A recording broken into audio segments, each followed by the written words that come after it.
आज हम एक ऐसे दान के बारे में चर्चा करेंगे जिसके बारे में द्वापर युग में एक दान है जो सुदामा ने और उनकी वाइफ वसुंधरा ने वो दान श्री कृष्ण भगवान और उनकी वाइफ रुक्मणी जो कि लक्ष्मी का रूप है उनको किया था। देखिए, द्वापर युग में ये जो दान था, तो आप इसको कलयुग में अपने जीवन में कैसे उतार सकते हैं और इससे क्या सीख सकते हैं, कुछ राशियों और कुछ प्लैनेट, और कैसे हम पेंडिंग कर्मा इससे डिकोड करें और दान की इंपॉर्टेंस क्या है जीवन में। तो हम आज एक इस कहानी के थ्रू एस्ट्रोलॉजिकली समझेंगे कौन से ऐसे प्लैनेट हैं और कौन से ऐसी राशियां हैं, और कर्म फल और कर्म फल का सिद्धांत हम समझेंगे। तो इस कहानी में, जैसा कि आप सब जानते हैं कि द्वापर युग में भगवान कृष्ण के मित्र सुदामा अपनी वाइफ वसुंधरा के साथ, अपने बच्चों के साथ रहते थे, और उनका जीवन बहुत ही कष्टदायक था और वो अपना सारा जो जीवन था वो भिक्षा मांग कर ही व्यतीत करते थे। और अपना जीवन निर्वाह वो दिन में जितने भी वो भिक्षा मांगते थे उसी से अपना जीवन निर्वाह करते थे। और वो ब्राह्मण थे, तो ब्राह्मण कुल के जितने भी नियम होते हैं वो उन नियमों का पालन करते थे। जैसे ब्राह्मण कुल में कहा गया है कि 5 घरों से ज्यादा आप एक दिन में भिक्षा नहीं मांग सकते, तो वो भी नियम का पालन करते थे। अगर उन्हें कभी 5 घर से भिक्षा नहीं मिली तो वो छठे घर में कभी जाते भी नहीं थे। और उनके जीवन में ऐसा भी रहा कि उनको 2-2 3-3 दिन तक भी भिक्षा नहीं मिलती थी, और वो भूखे सोते थे। उनकी जो वाइफ थी वो भूखी सोती थी, उनके बच्चे भूखे सोते थे। और अभी मान लो उनको कभी जो भी खाना थोड़ा बहुत कुछ घरों से मिल भी गया तो वो खुद नहीं खाते थे, वो पहले अपने बच्चों को देते थे। और उस पे भी अगर मान लीजिए उनके घर में कोई अतिथि आ गया तो उनका सबसे पहला नियम ये था कि जो भी भिक्षा मिलेगी उसका पहला ग्रास वो गाय को देते थे, दूसरा वो जो ग्रास था वो अतिथि के लिए रखते थे, और कुछ भोग स्वरूप भगवान के लिए भी निकालते थे। यानी वो जो हम लाल किताब में पढ़ते हैं दान के नियम, कि हमें अपना पहला ग्रास गाय और कुत्तों और बाकी पशु पक्षियों के लिए निकालना चाहिए, तो वो नियम वो सारा पालन करते थे। और क्योंकि जैसे आप जानते हैं कि कुंडली में 12 घर होते हैं और 3 घर धर्म को दिए गए हैं, पहला, पांचवा, नौवा। तो देखिए, धर्म को फॉलो ही करना सबसे मुश्किल है। अर्थ और काम तो सारे ही फॉलो कर लेते हैं, यानी 2, 6, 10 और 3, 7, 11 के घरों को तो सारे ही फॉलो कर लेते हैं। रह जाता है तो मोक्ष, यानी 4, 8, 12 घर, और धर्म यानी पहला, पांचवा, नौवें घर की इंपॉर्टेंस कोई नहीं समझता। तो 6 घर को हमेशा इंपॉर्टेंस दी गई है और 6 घर को बिल्कुल ही उनकी अवहेलना की गई है। उनका कहीं पर भी वर्णन खास एस्ट्रोलॉजिकली हम अपने जीवन में नहीं उतारते, इसलिए कुंडली हमेशा हमारी इम्बैलेंस रहती है। तो मोक्ष कैसे मिले? बिना धर्म किए मोक्ष नहीं मिलेगा। धर्म का पाथ जो फॉलो करना है वो हमेशा जीवन में कष्टदायक और हमेशा पीड़ा से भरा रहेगा। ठीक है, तो आप समझने की कोशिश करें इस कहानी से कि जब वो अपना सारा खाना अपने जो अपनी गाय है उसको खिला देते थे, जीव जंतु को खिला देते, अतिथि के लिए वो रखते थे, तो उनके लिए कुछ बचता ही नहीं था। तो एक बार उनके घर में ऐसी कुछ घटना घटी कि खाना बिल्कुल भी नहीं था और वो भूख प्यास से बहुत व्याकुल थे, और वो श्री कृष्ण भगवान को से वो किसी भी तरीके की हेल्प भी नहीं मांग रहे थे। और ये भगवान श्री कृष्ण अपनी वाइफ रुक्मणी, जो कि लक्ष्मी जी का स्वरूप है, वो वहीं से वैकुंठ से देख रहे थे कि मेरा मित्र मुझसे मदद मांगने नहीं आ रहा है। और ये एक दुविधा में है क्योंकि ये ब्राह्मण है, तो ये ब्राह्मण नीति के सारे जितने भी नियम हैं उनका पालन करता है, तो ये कहीं ना कहीं बंधन में है। और वो ब्राह्मण तत्व जो उसमें है वो उसे रोकता है, उसका प्राइड उसे रोकता है, उसका एरोगेंस उसे रोकता है मुझसे मदद मांगने में, क्योंकि वो एक मित्र से हेल्प मांगने में कहीं ना कहीं वो किसी भी तरीके से उसमें वो संतुष्ट नहीं है, उसकी वो इच्छा नहीं करती कि वो भगवान कृष्ण से आके हेल्प मांगे। तो यही चीज जब रुक्मणी जी भी देख रही थी तो भगवान कृष्ण समझा रहे थे कि उन्हें ये देखिए उसका प्रारब्ध है और प्रारब्ध को काटा नहीं जा सकता, तो ये अपने पिछले जन्म के जो कर्म है उन फल स्वरूप उनको जी रहे हैं। मगर अगर ये मेरे पास आए और मुझसे मदद मांगे तो मैं इसकी हेल्प जरूर करूंगा। कई बार रुक्मणी ने पूछा कि आपको, क्योंकि ये आपके मित्र हैं, बचपन के ही आपके सखा हैं, गुरु सांदीपनी का जो आश्रम था वहां पे आप सबने एक ही साथ शिक्षा ली थी अपने भाई दाऊद के साथ, तो आपको इनकी मदद करनी चाहिए। तो भगवान के इतना मतलब रुक्मणी जी के समझाने पर भी उन्होंने कहा कि नहीं, ये प्रारब्ध है, तो और ये जो फल है इनको ये काटना ही पड़ेगा।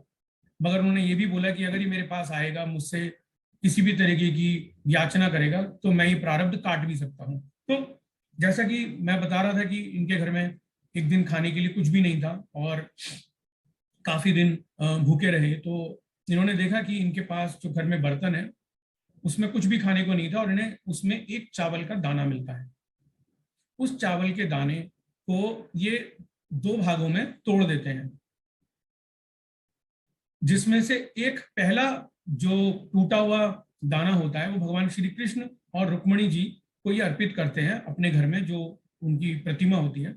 ये सब जो है उनकी वाइफ वसुंधरा देख रही थी और उन्होंने पूछा कि आपने एक ही तो दाना था और उसमें से आधा भी आपने भगवान कृष्ण और रुक्मणी जी को चढ़ा दिया। तो उन्होंने बोला ये मेरे भगवान है और जैसा मेरा नियम कहता है कि मुझे कुछ भी अपना घर में अगर खाना है तो वो सबसे पहले मुझे भगवान को भोग स्वरूप देना है।